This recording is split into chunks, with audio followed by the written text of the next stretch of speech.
Si vous regardez cette vidéo, c'est que vous êtes sûrement familier avec Blackstone, le mastodonte et gestionnaire d'actifs massifs qui contrôle près d'1 billion de dollars d'actifs.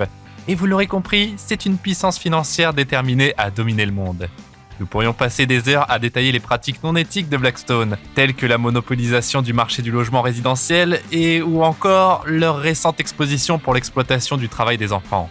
Nous n'allons pas ici nous concentrer sur la boussole morale de Blackstone, mais bien sur sa potentielle chute. Le fait est que Blackstone est au bord de l'effondrement et se rapproche chaque jour un peu plus de disparaître complètement. Il n'est pas un secret que le REIT de Blackstone, leur produit phare d'investissement, a subi une fuite progressive mais persistante de fonds depuis près de 5 mois maintenant. D'ailleurs, Blackstone a fermé ses portes aux investisseurs en novembre dernier et lorsque ces derniers sont venus demander le remboursement de leur argent, ils ont été bien poliment refusés. Et la même chose s'est produite en décembre, janvier, février et mars. Les investisseurs essayant frénétiquement de retirer leurs fonds avant de découvrir que les portes étaient fermées et verrouillées. Certains pourraient soutenir que ce n'est pas une fuite de fonds, car Blackstone n'est pas techniquement une banque, et que les investisseurs n'ont aucun recours juridique puisque cela est mentionné dans leur contrat.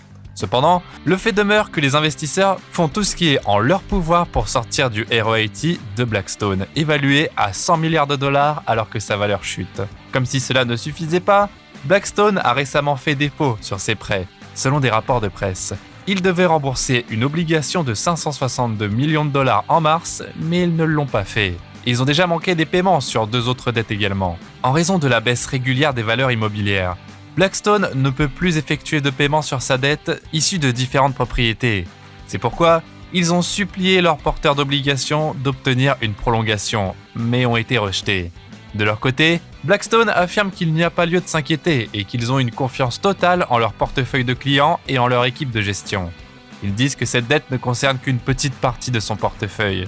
Cependant, si ce n'est pas une préoccupation importante et que Blackstone est solvable comme ils le prétendent, pourquoi n'ont-ils pas simplement remboursé ses prêts ? Pourquoi ont-ils fait défaut sur une obligation de 562 millions de dollars si c'était juste une goutte d'eau pour eux ?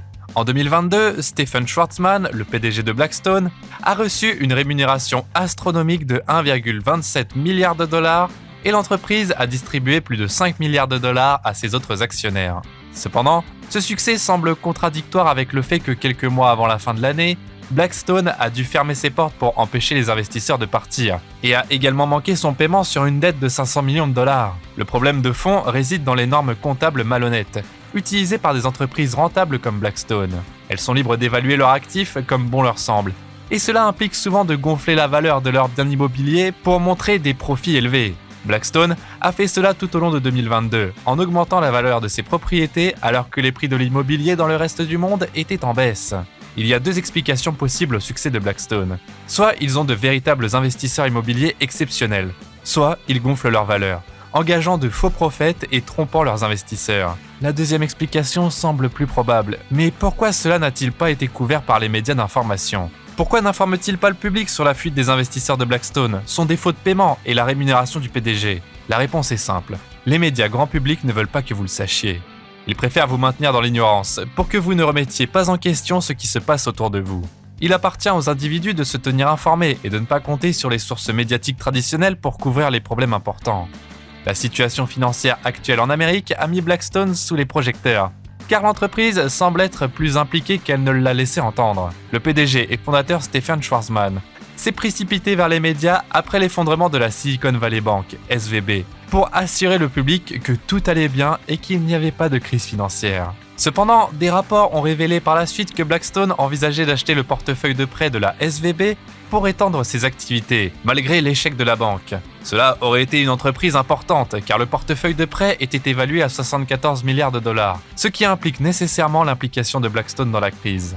Bien que Schwarzman ait affirmé que le système bancaire ne connaissait pas une crise conventionnelle, les multiples paniques bancaires et effondrements ayant entraîné des pertes de centaines de milliards de dollars suggèrent le contraire. Schwarzman attribue la crise aux personnes utilisant des appareils mobiles tels que des iPhones pour propager des rumeurs sur les banques en difficulté, exacerbant ainsi la tendance des individus paniqués à se précipiter pour retirer leurs fonds. Cependant, la tentative de JP Morgan de soutenir Blackstone semble suspecte, car la banque a affirmé que la panique bancaire de Blackstone ne s'est pas produite en novembre, malgré des rapports confirmant le contraire. Malgré le fait que Blackstone ait dû suspendre les retraits tous les mois, y compris en décembre et janvier, JP Morgan a continué à soutenir que la société était la meilleure de sa catégorie, même après que Blackstone ait fait défaut sur un prêt de 500 millions de dollars. JP Morgan a maintenu que tout allait bien et que Blackstone était un investissement solide. Ce comportement suggère que JP Morgan était conscient de la gravité de la situation, mais a choisi de l'ignorer pour son propre bénéfice. Il est clair que JP Morgan cherche à minimiser les préoccupations soulevées par Blackstone, ce qui est un signal d'alarme. Fait intéressant, JP Morgan travaillait avec Silicon Valley Bank juste avant son effondrement et avait publié un rapport affirmant que SVB était une banque fantastique avec un grand potentiel. Cependant, en réalité, l'échec de SVB n'était pas du tout avantageux, et le rapport de JP Morgan semble avoir été une tentative de collecter des fonds pour la banque avant son effondrement. La question qui se pose est pourquoi JP Morgan promouvait une banque au bord de l'effondrement. Et maintenant, avec Blackstone soulevant des préoccupations concernant ses propres investissements, JP Morgan semble maintenir la même position, tout en ignorant les problèmes soulevés par Blackstone. Il devient de plus en plus évident que les organisations de médias traditionnelles ne peuvent pas être considérées comme fiables pour rapporter la vérité, car elles semblent fermer les yeux sur ces problèmes. En fait, même sur YouTube, les tentatives de révéler la vérité sont étouffées, car les vidéos qui exposent les fonds de couverture secrets ou soulèvent des préoccupations concernant la stratégie commerciale de Blackstone sont démonétisées, restreintes en termes d'âge et bannies de manière occulte, empêchant efficacement l'information d'atteindre un public plus large. Pendant ce temps, Blackstone montre lui-même des signes de panique, annonçant récemment des plans pour lever 10 milliards de dollars supplémentaires pour des opportunités tactiques, afin d'acquérir des actifs sous-évalués lors de la prochaine récession.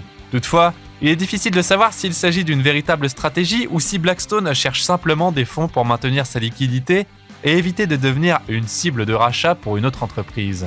Dans un autre mouvement surprenant, Blackstone fait maintenant la promotion d'investisseurs non institutionnels pour la première fois, plutôt que de se concentrer uniquement sur les grands fonds spéculatifs et les entreprises. Cela suggère que la société pourrait être désespérée de trouver des fonds et prête à se tourner vers n'importe quelle source possible. Avec tous ces signaux d'alarme, il est clair que les investisseurs doivent procéder avec prudence lorsqu'ils traitent avec Blackstone et d'autres entreprises similaires. D'autres institutions financières défient les efforts de JP Morgan pour canaliser des fonds vers Blackstone, alors que la société continue de manquer à ses obligations de remboursement de dettes, ce qui a conduit Barclays à abaisser sa note.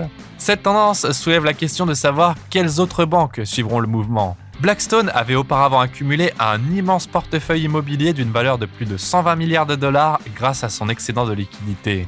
Le défaut de Blackstone sur les obligations européennes et finlandaises de 562 millions de dollars a été aggravé par le fait que la société doit également effectuer un service spécial sur deux autres obligations d'une valeur respective de 270 et 325 millions de dollars.